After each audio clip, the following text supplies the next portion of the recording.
Subscribe कीजिए हमारे channel studies टीजीके को और लेटेस्ट अपडेट पाने के लिए बेल आइकन को प्रेस करें। हेलो दोस्तों, आपका स्वागत है आपके अपने चैनल स्टडीज टीजीके के अंदर। दोस्तों, आज का हम करेंगे कंप्यूटर के मोस्ट एक्सपेक्टेड क्वेश्चंस। ठीक है दोस्तों, तो आज की क्लास को स्टार्ट करते हैं। फर्स्ट क्वेश्चन है यहाँ पर, एक उपकरण जो कंप्यूटर जनित फाइल में वास्तविक चित्र या दस्तावेज को स्थानांतरित करता है उसे क्या कहते हैं? A device that transfer real image or documents into a computer generate file, what does he say? उसे क्या कहते हैं दोस्तों? उसे कहते हैं स्कैनर। ठीक है, स्कैन करते हो ना आप लोग। आगे चलते हैं। आगे है, निम्नलिखित में से क्या ऑपरेटिंग सिस्टम का कार्य नहीं है? ठीक है दोस्तों, तो जो ऑपरेटिंग सिस्टम का फंक्शन नहीं है वो है दोस्तों वायरस मैनेजमेंट, जो है ऑपरेटिंग सिस्टम का फंक्शन नहीं है। आगे चलते, आगे है, निम्नलिखित उपकरणों में से क्या एक इनपुट के साथ साथ आउटपुट डिवाइस भी है? ठीक है दोस्तों, इनपुट के साथ साथ input as well as output device. तो दोस्तों ये हो जाएगा आपका टच स्क्रीन। ठीक है दोस्तों, मैंने आपको 2-3 दिन पहले या कल परसों जो क्लास से करवाई थी उसमें भी आया था शायद ऐसा ही क्वेश्चन। टच स्क्रीन क्या होती है दोस्तों? वो इनपुट का भी काम करती है, आउटपुट का भी काम करती है। आगे चलते हैं, अगला है, ईमेल भेजने और प्राप्त करने के लिए आपको पहले अपना ईमेल खाता खालिस्तान करना होगा। To send and receive the email you have the first blank your email account. आपको ईमेल अकाउंट का क्या करना पड़ेगा? लॉगिन करना पड़ेगा दोस्तों। ठीक है, तभी आप उस पर कुछ काम कर पाओगे। आगे चलते हैं, अगला क्वेश्चन है, खालिस्तान को कंप्यूटर के मस्तिष्क के रूप में जाना जाता है। The blank is the refer to as the brain of the computer. Computer का ब्रेन कहा जाता है दोस्तों सीपीयू को। अगला क्वेश्चन है, निम्नलिखित में से कौन सा एक ऑपरेटिंग सिस्टम नहीं है? तो कौन सा एक ऑपरेटिंग सिस्टम है नॉट एन ऑपरेटिंग सिस्टम? दोस्तों ये हो जाएगा जावा। दोस्तों मैंने आपको एक क्वेश्चन बताया था कि इस प्रकार के क्वेश्चन बहुत ज़्यादा पूछे जाते हैं कि कौन सा ऑपरेटिंग सिस्टम नहीं है, कौन सी भाषा नहीं है। ऑपरेटिंग सिस्टम नहीं है पूछा जाएगा तो उसमें भाषा वाला आंसर मिलेगा, 100% श्योर है। या फिर आपसे भाषा नहीं होगी तो उसमें ऑपरेटिंग सिस्टम मिल जाता है। ठीक है, तो यहाँ पर जो है ये जावा जो है भाषा है और ये सारे जो है ऑपरेटिंग सिस्टम है दोस्तों। ठीक है, ये विंडो हो जाएगा। ठीक है, आगे चलते हैं। आगे है, GUI का संक्षिप्त रूप या GUI की फुल फॉर्म क्या होगी? तो दोस्तों GUI की जो फुल फॉर्म है वो काफ़ी मोस्ट इंपॉर्टेंट है, काफ़ी एग्जामों में पूछी भी जाती है। इसका जो आंसर हो जाएगा वो हो जाएगा ग्राफिक यूजर इंटरफेस। अगला क्वेश्चन है, WWE का संक्षिप्त रूप या फुल फॉर्म ऑफ WWE के जो WWW जो है उसकी फुल फॉर्म क्या हो जाएगा? ये हो जाएगा दोस्तों आपका वर्ल्ड वाइड वेब। ठीक है, ये आपका थर्ड आंसर हो जाएगा सी। और इसकी खोज किसने की थी? टिम बर्नर्स-ली ने इसकी खोज की थी। ठीक है दोस्तों, आगे चलते हैं। अगला क्वेश्चन है, PV4, ठीक है, सॉरी IPV4, जो IPV4 है इसका मतलब ये है दोस्तों IP एड्रेस वर्जन 4। ठीक है, तो IP वर्जन 4 जो है ये दोस्तों ये कितने बिट होती है? इसका एड्रेस होता है दोस्तों 32 बिट। ठीक है, और आपको मैं बता दूं दोस्तों ये क्वेश्चंस भी HSSC ने पूछा हुआ है। और एक क्वेश्चन और पूछा था, IP वर्जन 6 का जो IP एड्रेस है वो कितना होता है? ग्राम सचिव में पूछा गया था दोस्तों। उसका आंसर आएगा आपको 128 बिट। वेरी इंपॉर्टेंट क्वेश्चन है दोस्तों, ये दोनों कभी भी रिपीट हो सकते हैं, आप याद रख लेना। ठीक है, तो उसका 6 वाले का तो हो जाएगा 128 बिट और 4 वाले का 32 बिट। ठीक है, आप ये याद रखेंगे। आगे चलते हैं, अगला क्वेश्चन है, SMTP में रिसीवर मेल एड्रेस को लिखने के लिए 7 खालिस्तान कमांड लिखना होता है।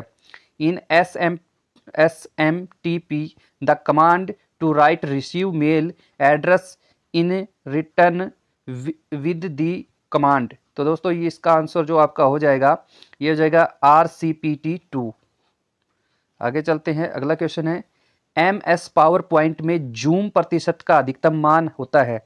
तो दोस्तों मैक्सिमम जूम परसेंटेज आप कितनी कर सकते हो माइक्रोसॉफ्ट पावर पॉइंट के अंदर? तो दोस्तों कर सकते हो 400%। ठीक है, अगला क्वेश्चन है, रिसाइकिल बिन स्वतः कॉन्फ़िगर हो जाता है ताकि यह आपको हार्ड डिस्क का खालिस्तान फाइल स्टोर करने के योग्य हो जाए। ठीक है, the recycle bin is the configurated automatically to be able to the store file equal to blank of the size of your hard disk. तो दोस्तों यहाँ पर आपका जो आंसर हो जाएगा वो हो जाएगा 5%। आगे चलते हैं।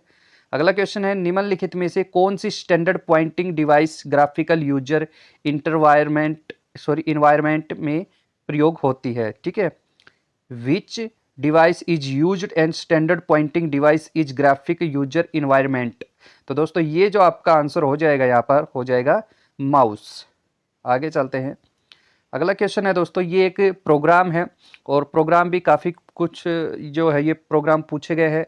ये पूछे गए थे दोस्तों, जो ये कल रख के पेपर थे उनके अंदर ये जो है प्रोग्राम पूछा गया था। ठीक है, तो दोस्तों इस प्रोग्राम को तो तब मैं प्रोग्राम वगैरह की कुछ वीडियो बनाऊंगा तो वहाँ पर बताऊंगा, तब तक आपको मैं ट्रिक से बता देता हूँ इसको। ठीक है, आप क्या याद रखोगे, देखो यहाँ पर जो नंबरिंग दे रखी है 10, 20, 30, 40, 50। ठीक है, यहाँ पर नंबर दे रखा 2 और 4। तो दोस्तों ये देखो इनकी नंबरिंग कर लो 1, 2, 3, 4, 5। ठीक है, तो यहाँ पर 2 से 4 तक के लिख दो, 2 से 4 तक के, 2 से 4 तक का मतलब 20, 30 और 40। समझे दोस्तों, फिर से बता देता हूँ।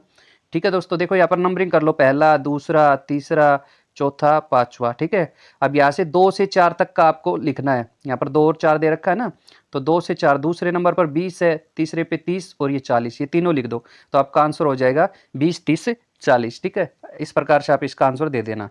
आगे चलते हैं। अगला क्वेश्चन है, कुछ ये दे रखा दोस्तों, एक विशेष विधि दे रखी है, कहते हैं जिसे क्या कहा जाता है, इसे क्या कहा जाता है दोस्तों, इस विधि को, इसको कहा जाता है क्लास कंस्ट्रक्टर। ठीक है, आगे चलते हैं। अगला क्वेश्चन है, जावा में इनपुट स्ट्रीम रीडर बाइट को अनुवादित करता है। In Java input stream reader translator byte to. तो दोस्तों इसका जो आंसर हो जाएगा ये हो जाएगा करैक्टर्स। ठीक है, करैक्टर्स में ये ट्रांसलेट करते हैं। आगे चलते हैं। आगे है, सबनेट का परिचालन कौन सा लेयर नियंत्रित करता है। ये हो जाएगा दोस्तों, which layer controls the operation of the subnet. Subnet को दोस्तों, तो नेटवर्क लेयर जो है सबनेट को जो है नियंत्रण करती है। ठीक है, आगे चलते हैं। आगे है, 17 इंच के रंगीन मॉनिटर वाले पीसी को यूपीएस की आवश्यकता होगी। दोस्तों एक पीसी है विद कलर मॉनिटर के साथ में 17 इंची का, तो दोस्तों उसको यूपीएस की जो आवश्यकता होगी वो कितनी होगी, वो होगी दोस्तों 600 वाट एम्पेयर के। ठीक है, ये आपकी आवश्यकता होगी, सॉरी 600 वोल्ट एम्पेयर। ठीक है, आगे चलते हैं। अगला क्वेश्चन है यहाँ पर, 3 टीयर क्लाइंट सर्वर डाटाबेस वास्तव में मध्यवर्ती परत खालिस्तान कहलाती है। इन 3 टायर क्लाइंट सर्वर डाटाबेस आर्टिकल्चर। ठीक है, और इंटरमीडिएट लेयर इज कॉल्ड। तो इंटरमीडिएट जो लेयर है दोस्तों वो क्या कहलाती है आपकी। ठीक है, ये कहलाती है दोस्तों एप्लीकेशन सर्वर। ठीक है दोस्तों, आज की वीडियो यहीं तक थी। आपको वीडियो कैसी लगी दोस्तों, कमेंट बॉक्स में अपनी राय जरूर देना दोस्तों।